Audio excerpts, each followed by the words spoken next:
মালাপুরে শ্রদ্ধা জ্ঞাপন করছেন শ্রী কৌশলদেব বন্দ্যোপাধ্যায়, পৌর প্রধান, রানাঘাট পৌরসভা। শ্রাবণ বাঙালির 3টে দিন আমরা বাঙালির বিশেষভাবে বাংলা ক্যালেন্ডারে ওই 3টে দিনকে আমরা মেনে চলি বা মনে রাখি। পয়লা বৈশাখ, 25শে বৈশাখ, 22শে শ্রাবণ।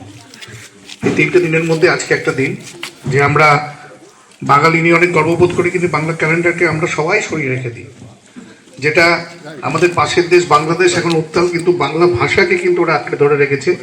যদি আজকে রবীন্দ্রনাথের তিরোধান দিবসে অত্যন্ত আক্ষেপের দিন আমাদের, যে বাংলাদেশের এই উত্তাল সময়ে যখন আমরা দেখি ফেসবুক পেজে বিভিন্ন মন্তব্যে যে সেই দেশের জাতীয় সঙ্গীতের রচয়িতা বিশ্বকবির প্রতি তাদের খেদ, তাদের কটূক্তি যখন বর্ষিত হচ্ছে, তখন বাঙালি ভাবতেও লজ্জা লাগে। বাংলাদেশ যতই বাংলা ভাষা নিয়ে আন্দোলন করুক, বাংলা ভাষার জন্য চিৎকার করুক, বাংলা সাহিত্য, বাংলা সংস্কৃতি নিয়ে তারা যে আন্দোলন করুক, রবীন্দ্রনাথের প্রতি যে অশ্রদ্ধা নিবেদন করেছিল যে বাংলাদেশের এক শ্রেণীর মানুষ, সেটাকে আজকের অনুষ্ঠানে ধিক্কার জানায়। বাঙালি হিসেবে, একজন রবীন্দ্র অনুরাগী হিসেবে আমার সঙ্গে আশা করি সকলেই সহমত হবেন। আর যেটা সমরেন্দ্রবাবু বলছিলেন যে দেখুন, আমি অপ্রিয় কথাগুলো আজকের অন্তত বলা উচিত নয়, কারণ হচ্ছে রাজনীতির কথা এসে যায়। যাই হোক, রবীন্দ্র ভবনে যেটা স্টেট শেয়ার অনেকখানি ছিল, সেই সময় দুটো শেয়ারের কথা ছিল, একটা সেন্ট্রাল শেয়ার, একটা স্টেট শেয়ার। আমাদের স্টেট শেয়ারের যে টাকাটা, সেটা একটা পার্ট কিন্তু সিংহভাগে এসে গেছিলো, সেন্ট্রাল শেয়ারটা আসেনি। বারবার তাদের চিঠি লেখা হয়েছিল।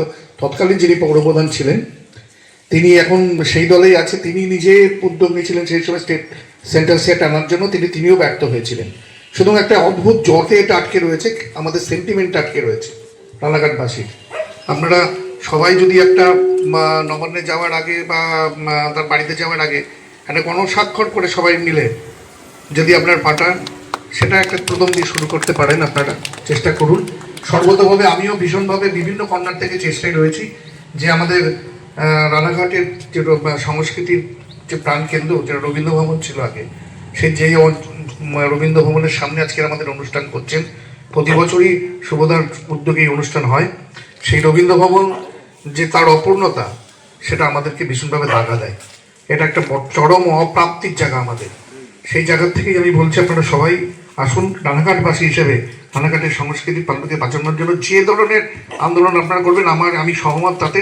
রাজনীতিকে দূরে সরিয়ে রেখে সেই জায়গাতে আমি সহমত, এবং আমাদের দিক থেকে যেটা করণীয় আমরা সব দিক দিয়ে চেষ্টা করছি। বলুন।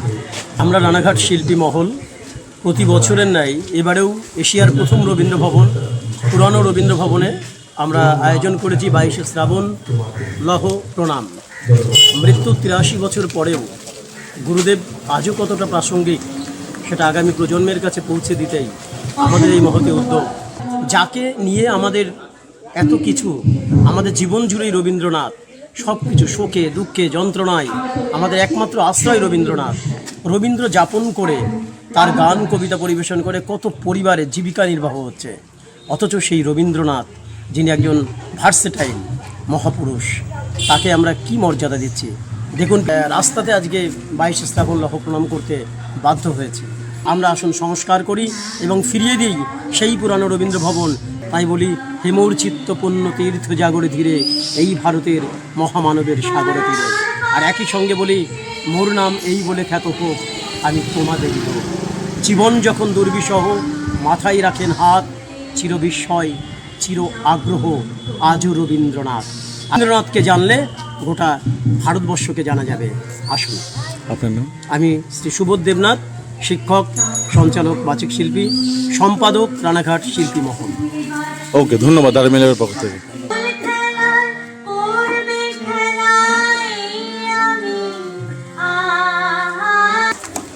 আপনারা এখন দেখছেন আরবিএন লাইভ 24 নিউজ চ্যানেল। সঙ্গে থাকুন, পাশে থাকুন, আর দেখতে থাকুন আরবিএন লাইভ 24 নিউজ চ্যানেল।